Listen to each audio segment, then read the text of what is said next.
ॐ नमो भगवते वासुदेवाय।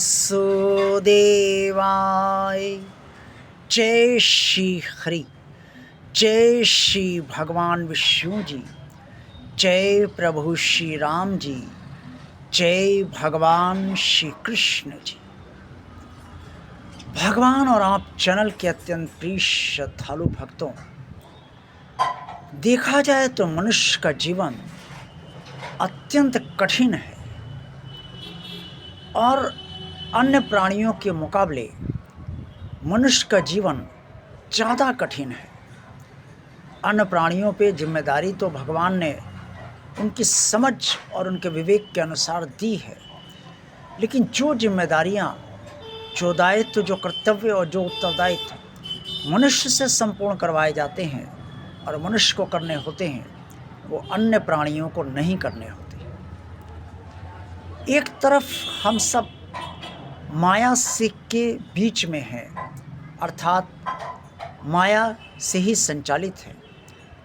दूसरी तरफ हम सब माया के गुणों और अवगुणों से भी भरे हुए हैं।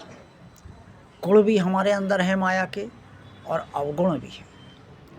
सतोगुण गुण है, रजोगुण अवगुण है और तमोगुण बहुत बुरा अवगुण है, लेकिन हैं तीनों। अब इसे किसी को कोई गुण पसंद हो या ना पसंद हो, इससे कोई फर्क नहीं पड़ता, क्योंकि तीनों गुणों से संचालित ये माया है और माया अपने तीनों गुणों का प्रभाव समस्त प्राणियों पर डालती है, मनुष्य पर भी डालती है और अन्य प्राणियों पर भी डालती है। अब मनुष्य का जीवन कठिन क्यों है?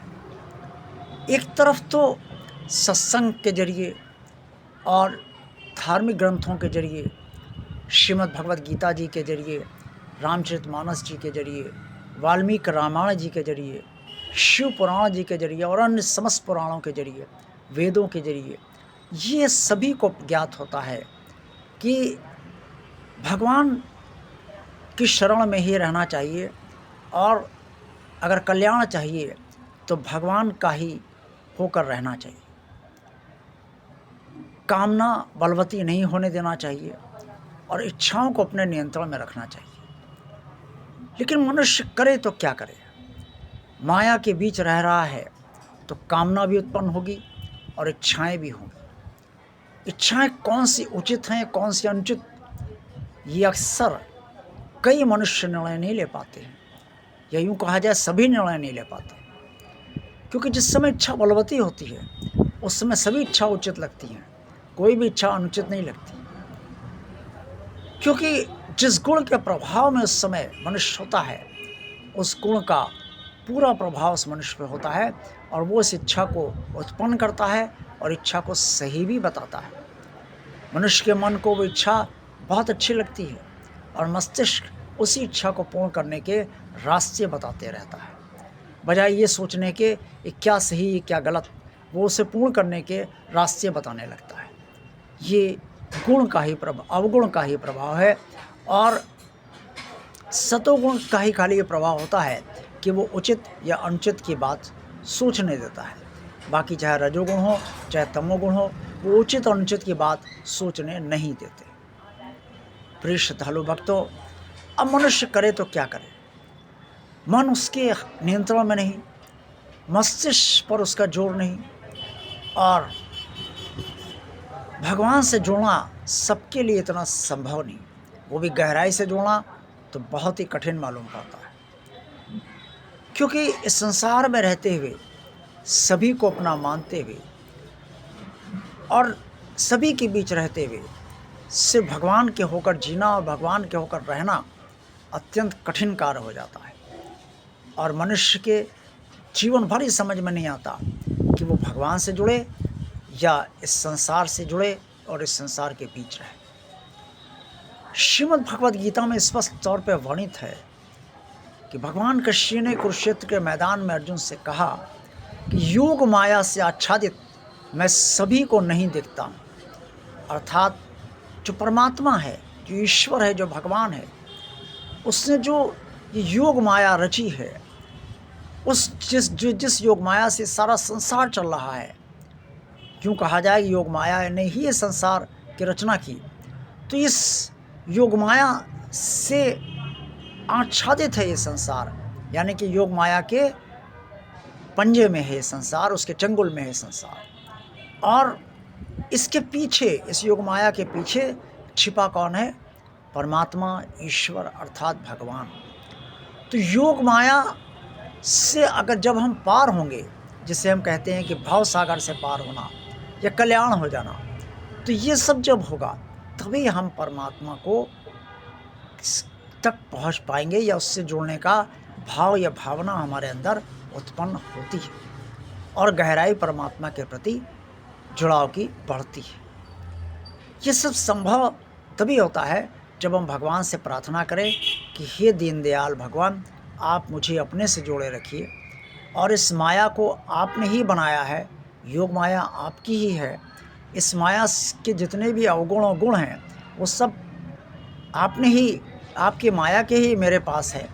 और अगर आप समझते हैं कि मेरी कहीं गलती है तो उस गलती को आप क्षमा कीजिए और मुझे उस गलत मार्ग पर आगे जाने ना दीजिए, मुझे गलत करने से बचाए रखिए, और जो भी गलत इच्छाएं मेरे अंदर हैं उनका आप नाश कीजिए, और जो अच्छी इच्छाएं हों, सद इच्छाएं हों, वो मुझे प्रदान कीजिए।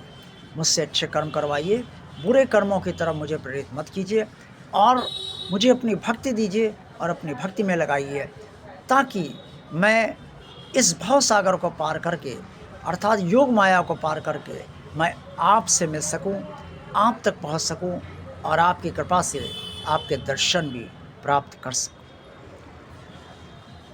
जब तक ये सब करने का प्रयास आप नहीं करेंगे, तब तक आप इस संसार में रहते हुए माया के अवगुणों से बंधे ही रहेंगे, और जो माया के गुण हैं उन पर अवगुणों का प्रभाव पड़ता ही रहेगा। और जब ये सब कुछ आप करेंगे तो भगवान की कृपा से सब कुछ संभव हो जाएगा। लेकिन ये इतना आसान नहीं है जितनी आसानी से मैंने आप सबके समक्ष ये कहा है। आपको करने में उतना ही कठिन लगेगा, और सभी को कठिन लगता है, लेकिन करना तो पड़ेगा। जैसे किसी के मैथ समझ में नहीं आती, तो गणित अगर किसी के समझ में नहीं आ रही है, तो अगर वो बिल्कुल प्रयास ही नहीं करेगा तो गणित सदा कठिन बनी रहेगी। लेकिन जब वो प्रयास करेगा तो गणित भले ही पूरी तरह समझ में ना आए, लेकिन कुछ तो समझ में आ ही जाएगी।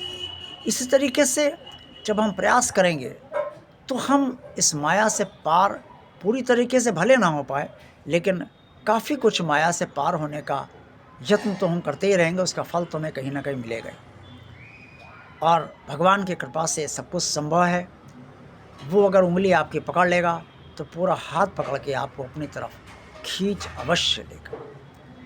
इसलिए मनुष्य के इस कठिन जीवन के मार्ग पर चलते रहिए, भगवान से जुड़े रहिए, और माया के अवगुणों पर निगाह रखिए, और कोशिश कीजिए कि माया के जो गुण हैं उन पर आप अमल ज़्यादा से ज़्यादा कीजिए, अच्छे कर्म कीजिए और बुरे कर्मों से परहेज कीजिए। देखते रहिए भगवान और आप चैनल। वीडियो पसंद आया तो लाइक कीजिए, चैनल को सब्सक्राइब अगर किसी कारणवश अभी तक नहीं किया है तो भगवान का कार्य मानकर इसे सब्सक्राइब अवश्य कर दें। इस चैनल को भगवान का कार्य मानकर ज़्यादा से ज़्यादा शेयर कीजिए, और कमेंट्स में जो कुछ भी आप कहना चाहें वो अवश्य कहिए। आप सबका कल्याण हो। ओम नमो भगवते वासुदेवाय। जय श्री हरि, जय श्री भगवान विष्णु जी, जय प्रभु श्री राम जी, जय भगवान श्री कृष्ण जी।